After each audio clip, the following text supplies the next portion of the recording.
નમસ્કાર વિદ્યાર્થી મિત્રો, કેમ છો? મજામાં? સરસ. વિદ્યાર્થી મિત્રો, આજે આપણે જ્ઞાન સેતુ પુસ્તકમાંથી આપણે પ્રકરણ 6નો આપણે અભ્યાસ કરવાનો છે. હવે પ્રકરણ 6ની અંદર ત્રિકોણ અંતર્ગત આપણે ગયા વર્ષના એટલે કે અગાઉના વર્ષમાં જે આપણે ત્રિકોણનો અભ્યાસ કર્યો હતો એનું આપણે પુનરાવર્તન કરવાનું છે કે જેથી આપણને કોઈ મુશ્કેલી અનુભવાય નહીં. ચાલો તો આપણે ત્રિકોણ વિશે સમજીએ. આપણે આકૃતિમાં જોઈ શકીએ છીએ તે રીતના આપેલી 3 રેખાઓ છે. 3 રેખાઓ પરસ્પર એકબીજીને છેદે છે.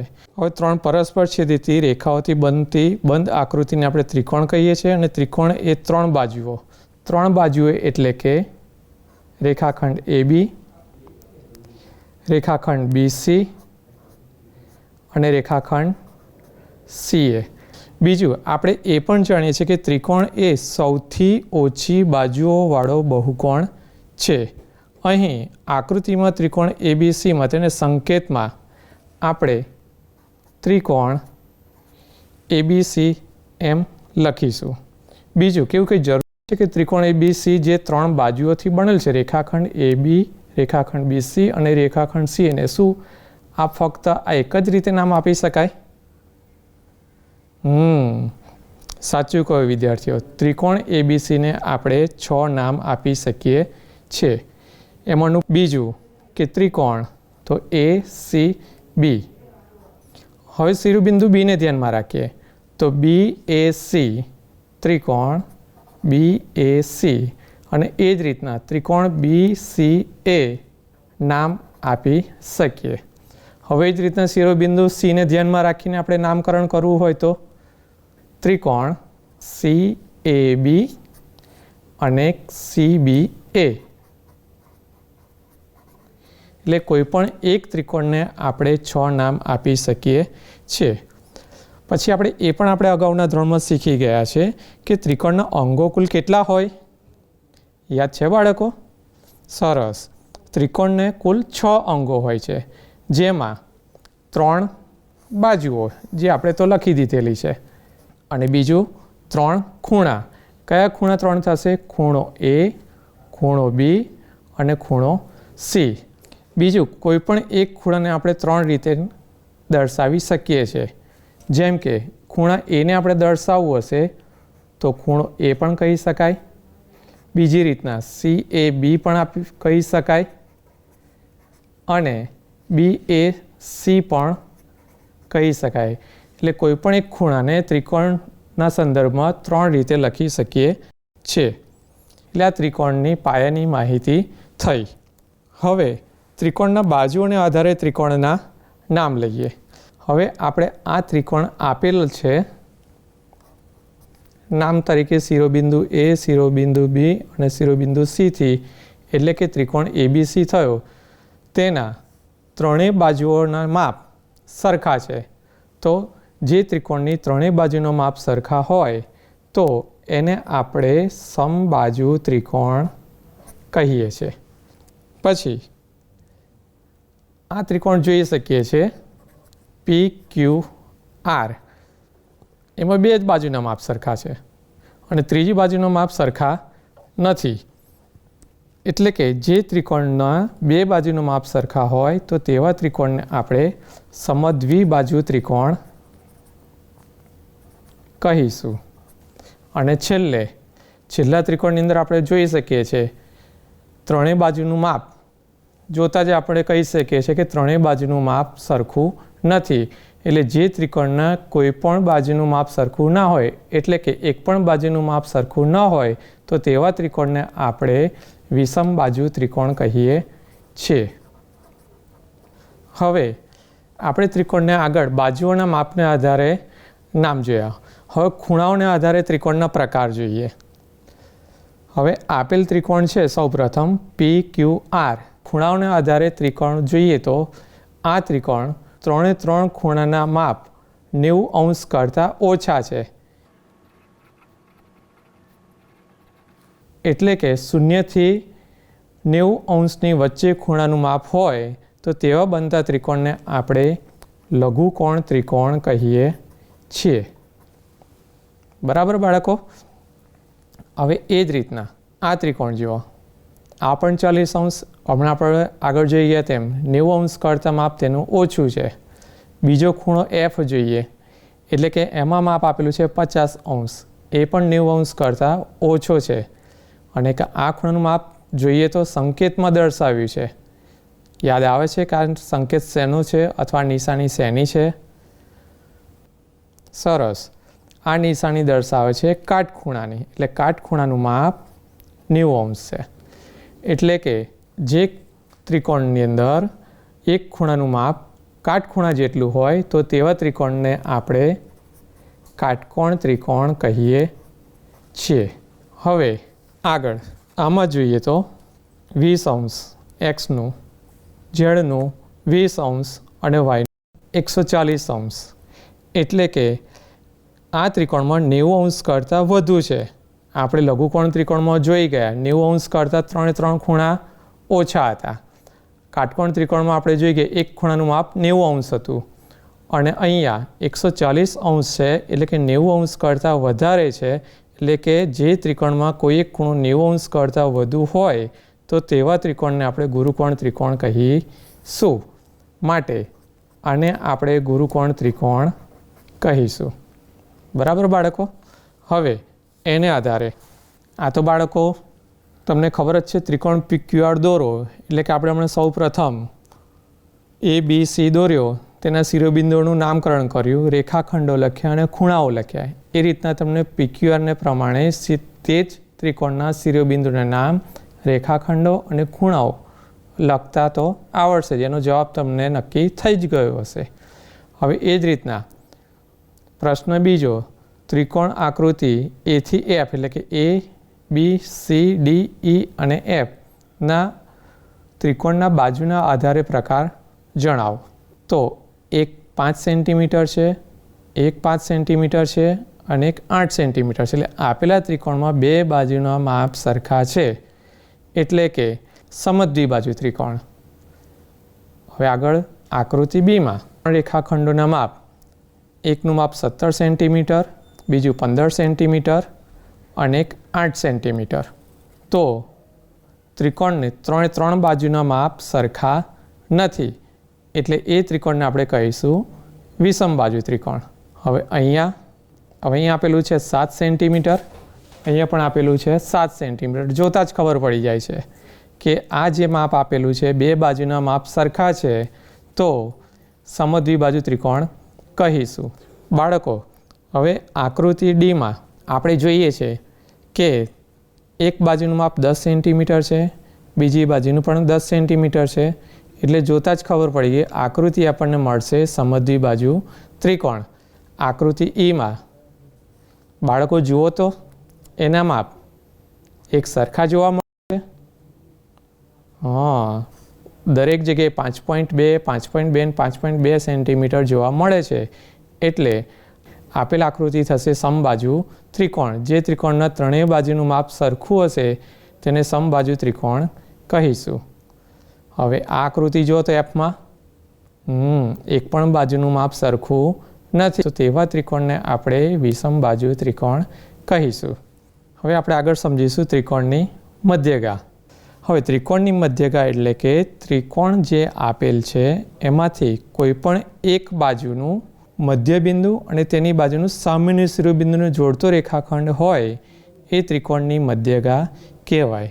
ફરીથી આપેલ ત્રિકોણ છે એને 3 બાજુ છે, એમાં એક બાજુનું મધ્યબિંદુ હોય, એટલે કે રેખાખંડ BC છે, એનું મધ્યબિંદુ આ છે. જો ધારો કે 10 સેન્ટીમીટર હશે તો અહીંયા 5 થશે.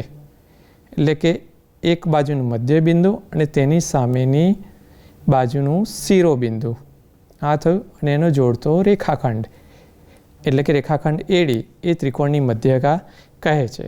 એટલે આના પરથી આપણને શું જાણવા મળશે કે BD અને CD બંનેનું માપ ઇક્વલ થશે, સરખું થશે. એટલે એને આપણે આમ પણ લખી શકાય કે BD is equal to CD is equal to 1/2 BC. બરાબર? વિચાર કરો, ત્રિકોણને કેટલી મધ્યગાઓ મળે? શું એક જ મળશે મધ્યગા? ત્રિકોણને 3 મધ્યગાઓ મળશે. એક શિરોબિંદુ બી પરથી તેની સામેની બાજુ રેખાખંડ એસીને બે સરખા ભાગ કરશે તો ત્યાં આગળ બીજી એક મધ્યગા મળશે અને ત્રીજું શિરોબિંદુ સી એની સામેની બાજુ રેખાખંડ એ બી છે એના બે સરખા ભાગ કરતાં જે રેખાખંડ બનશે એ ત્રીજી મધ્યગા હશે. એટલે આમ કોઈ પણ ત્રિકોણ હોય તેને 3 મધ્યગા મળે. હવે આપણે ફરીથી આગળનું યાદ કરીએ. ત્રિકોણનો વેધ. ત્રિકોણના ખૂણાઓના આધારે પ્રકાર લઘુકોણ ત્રિકોણ, કાટકોણ ત્રિકોણ અને ગુરુકોણ ત્રિકોણ. હવે ત્રિકોણના શિરોબિંદુથી સામેની બાજુ પર દોરેલો લંબ રેખાખંડને ત્રિકોણનો વેધ કહીશું. ત્રિકોણનું કોઈ એક શિરોબિંદુ છે, એની સામેની બાજુ દોરેલ લંબ રેખાખંડ. હમણાં જ કીધું એમ કે લંબ રેખાખંડ ક્યારે કહીએ છીએ આપણે? જ્યારે 90 ખૂણે હશે બનતો રેખાખંડ એને આપણે લંબ રેખાખંડ કહીએ છીએ. આ લઘુકોણ ત્રિકોણ છે. હવે કાટકોણ ત્રિકોણમાં વેધ ક્યાં મળે છે? યાદ આવ્યું બાળકો? હા, આપણને જોવા મળે જ છે. અહીં આપણને જે સંકેત જોવા મળ્યો છે કાટખૂણાની નિશાની દ્વારા એ વેધ જ કહેવાય છે. પી એન વેધ છે. તો અહીંયા પણ કાટકોણ ત્રિકોણમાં CR એ પણ વેધ કહેવાય. આમ જોશો તો TR એ પણ વેધ કહેવાય. હવે ગુરુકોણ ત્રિકોણ. ગુરુકોણ ત્રિકોણમાં ત્રિકોણની બહાર આપણને વેધ જોવા મળે છે.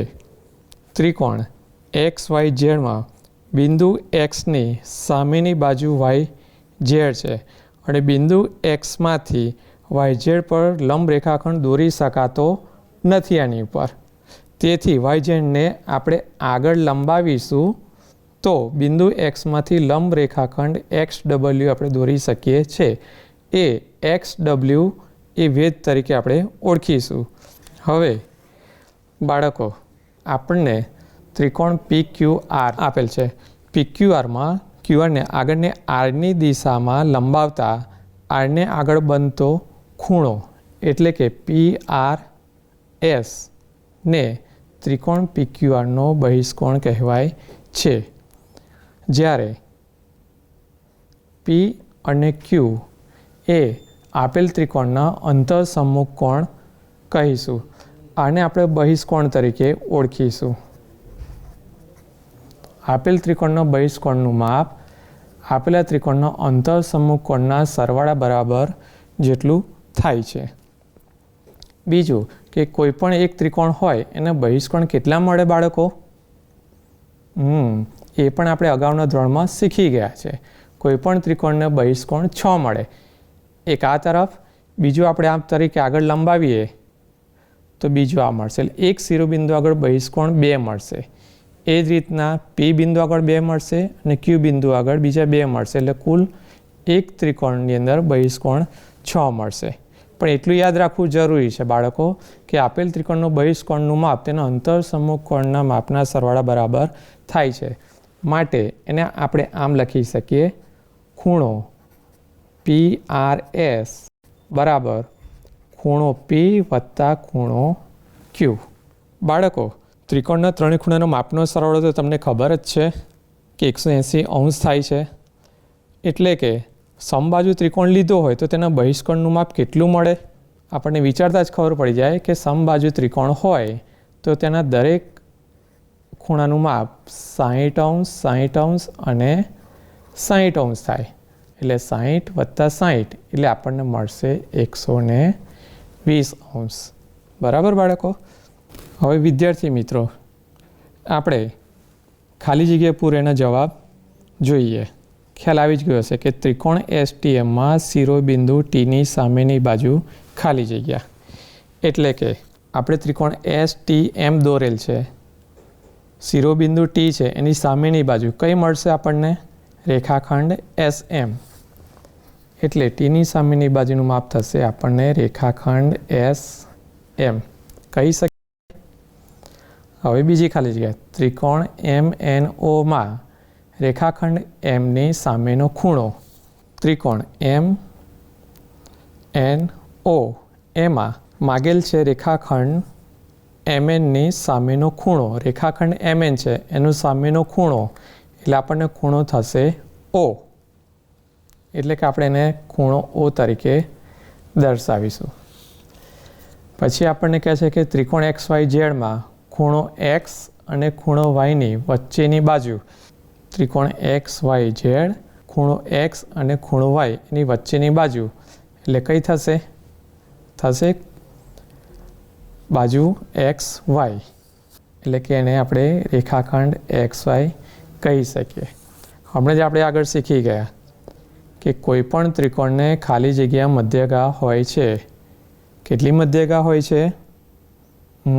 સરસ. કોઈ પણ ત્રિકોણને 3 મધ્યગા હોય છે. મધ્યગા એ ત્રિકોણના ખાલી જગ્યા ભાગમાં હોય છે. હમણાં જ આપણે આગળ શીખી ગયા મધ્યગા એ ત્રિકોણના ખાલી જગ્યા ભાગમાં હોય છે. અંદરના ભાગમાં આપણે સમબાજુ ત્રિકોણ જોયો, સમદ્વિબાજુ ત્રિકોણ જોયો અને વિષમબાજુ ત્રિકોણ જોયો. તો ત્રિકોણની મધ્યગા આપણને અંદર જ મળે છે. અને ખૂણાઓને આધારે જોઈએ કે લઘુકોણ ત્રિકોણ હોય, કાટકોણ ત્રિકોણ હોય કે ગુરુકોણ ત્રિકોણ હોય તો પણ તેની મધ્યગા આપણને અંદરના ભાગમાં જ જોવા મળે છે. ત્રિકોણને ખાલી જગ્યાએ વેધ હોય છે. ત્રિકોણને વેધ કેટલા હોય છે બાળકો? એ પણ આપણે આગળ શીખી ગયા. ત્રિકોણને 3 વેધ હોય છે. હવે સમદ્વિબાજુ ત્રિકોણ PQRમાં PQ બરાબર QR. હવે ત્રિકોણ PQR છે એમાં આપણને કીધેલું છે કે PQ બરાબર QR, એટલે કે જેટલું PQનું માપ છે એટલું જ QRનું માપ છે. હવે ત્રિકોણનો ગુણધર્મ છે એ પણ આપણે યાદ કરવાનો છે અને પુનરાવર્તન કરવાનું છે કે જે આપણે અગાઉના ધોરણમાં શીખી ગયા છે કે કોઈપણ ત્રિકોણમાં જ્યારે 2 બાજુનું માપ સરખું હોય ત્યારે તેના અનુરૂપ 2 ખૂણાનું માપ સરખું હોય છે. એટલે કે ખૂણો P અને ખૂણો R સરખા થશે. હવે એમાં ખૂણો P બરાબર આપણને આપેલ છે 50°. હવે તેમાંથી ખૂણો R અને ખૂણો Q શોધવાનું છે. એટલે બાકીના અન્ય 2 ખૂણા શોધવાના છે. હમણાં જ આપણે શીખી ગયા તેમ કે 2 બાજુ સરખી હોય ત્યારે તેને અનુરૂપ 2 ખૂણા સરખા હોય છે. જો આ 50 હશે તો આ પણ 50° થશે. બરાબર બાળકો? પછી બીજું, હવે ખૂણો Qનું આપણે માપ મેળવવું છે તો ત્રિકોણનો ગુણધર્મ આપણે શીખી ગયા છે કે ત્રિકોણના 3 ખૂણાના માપનો સરવાળો 180° થાય છે. તો આ ખૂણાઓનો માપનો સરવાળો કરો તો 50 ને 50 100. બાકી કેટલો રહ્યો? સરસ. તો બાકીનું માપ રહ્યું 80°. બરાબર? તો આ રીતના ગણતરી કરીને તમે ખાલી જગ્યા પૂરજો. પછી બીજું, સમબાજુ ત્રિકોણ XYZમાં ખૂણો X બરાબર ખાલી જગ્યા. સમબાજુ ત્રિકોણ હોય એટલે કે તેને 3 બાજુ સરખા હોય અને તેની 3 ખૂણાના માપ પણ સરખા હોય. એટલે કે ખૂણો Xની કિંમત કેટલી મળશે? સમબાજુ ત્રિકોણમાં 3 ખૂણાનું માપ સરખા હોય એટલે કે એક ખૂણાનું માપ મેળવવું હોય તો 3 ખૂણાને 3 સરખા ભાગ કરો. ત્રિકોણના 3 ખૂણાના માપનો સરવાળો 180° થાય છે. તેનો 3 સરખા ભાગ કરીએ તો આપણને મળશે બરાબર 60°. એટલે કે ખૂણો X બરાબર 60°. બાકીની 9મી ને 10મી ખાલી જગ્યા બાળકો જાતે ગણવા પ્રયત્ન કરજો. આવડી જશે બાળકો. આગળ શીખીએ કે કોઈ પણ ત્રિકોણ માટે વેધ અને મધ્યગા સમાન હોઈ શકે. યાદ કરો, હમણાં જ આપણે આગળ શીખી ગયા કોઈ પણ ત્રિકોણ માટે વેધ અને મધ્યગા સમાન હોઈ શકે. કયા ત્રિકોણ માટે? બરાબર. જો સમદ્વિબાજુ ત્રિકોણ હોય તો તેની મધ્યગા એટલે કે જે 2 બાજુ સરખી હશે ત્યારે તેના અનુરૂપ 2 ખૂણા સરખા હશે ત્યારે તેની મધ્યગા એ જ તેનો વેધ હશે. અને બીજું, સમબાજુ ત્રિકોણ હશે ત્યારે તેની 3 મધ્યગા એ જ 3 વેધ પણ કહી શકાય. બીજું, ત્રિકોણને દરેક ખૂણા આગળ કેટલા બહિષ્કોણ મળે? કુલ કેટલા બહિષ્કોણ મળે એ પણ આપણે આગળ શીખી ગયા. ત્રિકોણને દરેક ખૂણા આગળ 2 બહિષ્કોણ મળે એટલે કે કુલ કેટલા બહિષ્કોણ મળશે? બરાબર 3 ખૂણાને આધારે 6 બહિષ્કોણ મળે. એટલે કે ત્રિકોણને 3 ખૂણા આગળ આપણને કુલ 6 બહિષ્કોણ મળશે. કોઈ ત્રિકોણનો બહિષ્કોણ એ સરળ હોઈ શકે? યાદ કરો. બરાબર? આ તો તમને આવડતું જ હશે સરળ કોણ વિશે. હવે એક ત્રિકોણના બહિષ્કોણના અંતર સમમુખ કોણનું માપ 50 અંશ અને 30 અંશ છે. તો બહિષ્કોણનું માપ શોધો. એક ત્રિકોણના બહિષ્કોણના અંતર સમમુખ કોણનું માપ 50 અને 30 અંશ છે. હવે આપણે આગળ શીખી ગયા છે કોઈ પણ બહિષ્કોણનું માપ તેના અંતર સમમુખ કોણના માપના સરવાળા બરાબર થાય છે. એટલે કે 50 અને 30નો સરવાળો કરીએ એટલે આપણને મળશે 80 અંશ. એટલે બહિષ્કોણનું માપ થશે 80 અંશ. હવે નીચેની આકૃતિમાં મધ્યગા દોરો. એ પણ આપણે શીખી ગયા છે. એ તો તમારે જાતે જ પ્રયત્ન કરવાનો છે, પણ એટલું યાદ રાખવું કે ત્રિકોણની અંદર કુલ 3 મધ્યગા મળે. કોઈ પણ ત્રિકોણ હોય, લઘુકોણ ત્રિકોણ હોય, ગુરુકોણ ત્રિકોણ હોય કે કાટકોણ ત્રિકોણ હોય, પણ એને 3 મધ્યગા તો મળશે જ. એક એવો રેખાખંડ દોરવાનો કે એક બાજુનું મધ્ય બિંદુ હોય અને એક અંત્ય બિંદુ શિરોબિંદુ પર હોય. તમે ડી બિંદુ પરથી પણ લઈ શકો છો, શિરોબિંદુ ઈ ઉપરથી પણ લઈ શકો છો અને શિરોબિંદુ એફ ઉપરથી લઈ શકો છો. એ જ રીતનું ત્રિકોણ એમ, એન અને એલમાં મધ્યગાઓ તમારી જાતે દોરવાની છે. વેદ પણ તમારે જાતે જ દોરવાના છે. એક જ વેદ કીધેલું છે. હવે તમે એસ ઉપરથી પણ દોરવાનું છે, ટી પરથી પણ દોરી શકો છો અને પી પરથી પણ દોરી શકો છો. પણ વેદ દોરવા માટે એટલું ધ્યાન રાખવું કે કોઈ પણ વેદ દોરો તો એ લંબ રેખાખંડ હોવો જોઈએ. આ કાટકોણ ત્રિકોણ છે એમાં પણ વેદ 2 તો આપણને આપી દીધેલા છે, એક્સ વાય અને વાય ઝેડ. હવે બાકીનું શિરોબિંદુ કયા ઉપરથી તમે જે દોરશો કે વેદ દોરી શકાય. હવે નીચેની આકૃતિમાં તમામ બહિષ્કોણ દોરો અને નામ આપો. એ પણ આપણને કંઈ ઉપરના પ્રશ્નના જવાબ પરથી આપણને ખ્યાલ આવી ગયો હશે તેના જવાબ માટે કે કેટલા બહિષ્કોણ મળી શકે. ત્રિકોણના દરેક ખૂણ આગળ કેટલા બહિષ્કોણ મળે એનો પણ જવાબ તમને સમજાયો અને કુલ કેટલા બહિષ્કોણ મળે એ પણ તમને જવાબ સમજાયો. તેના આધારે તમારે બહિષ્કોણ દોરવાના છે. હવે વિદ્યાર્થી મિત્રો, હવે આપેલ આકૃતિમાં આપણને એક્સનું માપ શોધવાનું કહ્યું છે. તો એક્સનું માપ શોધવું છે. હવે આપણે આગળ શીખી ગયા છે કે આ જે ખૂણો એક્સ દર્શાવે છે તે એ આપેલ ત્રિકોણનો બહિષ્કોણ પણ કહી શકાય. એટલે કે ખૂણા એક્સનું માપ એટલે કે આપણે ત્રિકોણને 3 શિરોબિંદુ આપીએ એ, બી, સી અને અહીં આગળ આપણે કિરણ બીસી પર બિંદુ ડી લઈએ તો બહિષ્કોણ તરીકે આપણે એને ખૂણો ACD કહી શકાય. ACDનું માપ એ તેના અંતરસમમુખ કોણના સરવાળા બરાબર હોય છે. એટલે અંતરસમમુખ કોણનો સરવાળો એટલે કે ખૂણો A વત્તા ખૂણો B માટે ખૂણો A બરાબર 50 અંશ, B બરાબર 70 અંશ બરાબર 120 અંશ. તો એક્સનું માપ આપણને 120 અંશ જેટલું મળશે. હવે બીમાં આપણને આકૃતિમાં આપેલું છે 30 અંશ, 40 અંશ અને એક્સ. આમ જોવા જઈએ તો આપણને ધારો કે શિરોબિંદુનું નામ આપી દઈએ પી, ક્યુ, આર અને કિરણ આરપીને આગળ લંબાવતા અને એના પરનું શિરોબિંદુ ઝેડ. હવે જે આપણને આ મળે છે ખૂણો એક્સનું માપ શોધવાનું છે એને આપેલ ત્રિકોણનો બહિષ્કોણ કહી શકીએ. એ બહિષ્કોણ થશે QPZ. QPZ બરાબર. એ પણ આપણે આગળના દાખલામાં શીખી ગયા છે. આપેલ બહિષ્કોણ એ અંતરસમમુખ કોણના સરવાળા બરાબર થાય છે. એટલે કે અંતરસમમુખ કોણ થશે ખૂણો Q અને ખૂણો R. એટલે Qનું માપ થશે 30 અંશ અને Rનું થશે 40 અંશ. તો કુલ ટોટલ આપણને મળશે 70 અંશ. તો આપેલ બહિષ્કોણનું માપ એટલે કે એક્સનું માપ આપણને મળશે 70 અંશ. હવે આકૃતિમાં આપણને 125 અંશ બહિષ્કોણનું આપી દીધેલું છે. અહીં એક્સનું માપ શોધવાનું છે અને સંકેત આપેલો છે. ખ્યાલ આવી ગયો છે સંકેત શાનો સૂચવે છે તે. બરાબર, લંબ રેખાખંડનું સૂચવે છે અથવા કાટખૂણાની નિશાની સૂચવે છે. એટલે કે આનું માપ આપણે ગણીશું 90 અંશ. આને આપણે નામ આપી દઈએ A, B, સી એટલે આપેલ ત્રિકોણ ABC છે અને રેખાખંડ BA પરનું બિંદુ ધારો કે D છે એવું સમજીએ.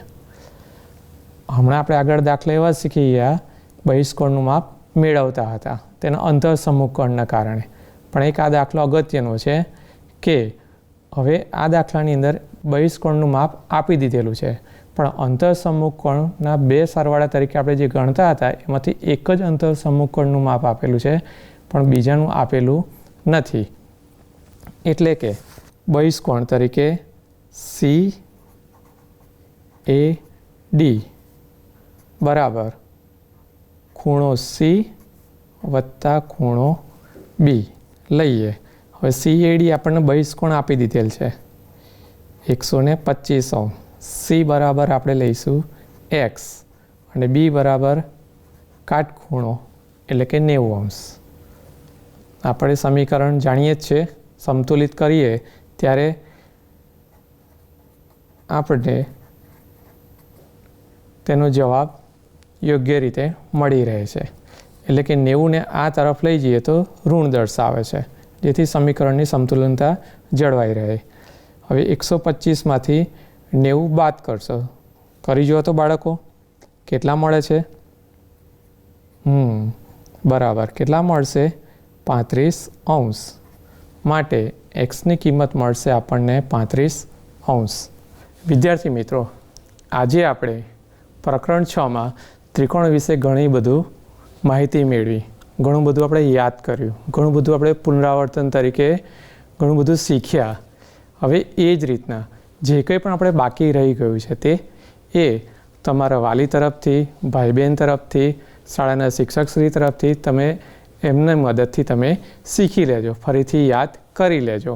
હવે બીજું એ પણ જણાવવાનું કે હવે આવતો એપિસોડ જે આવશે એમાં પ્રકરણ 7 આપણે જે શીખવાના છે એમાં અગાઉથી આપણે આ જ જ્ઞાન સેતુ પુસ્તકમાંથી આપણે તેનું પુનરાવર્તન કરી લઈશું, ફરીથી આપણે એને યાદ કરી લઈશું, જેટલું આવડે એટલું આપણે એને સમજી લઈશું અને લખવા જેવું હશે તેવી બાબત આપણે લખીશું અને જવાબ પણ આપણે મેળવીશું. જેથી કરીને જ્યારે આવતો એપિસોડ આવે, જ્યારે આપણે ના સમજ પડતી હોય તો આપણને જાણ થઈ જશે અને આપણે શીખી લઈશું. ત્યાં સુધી આવજો.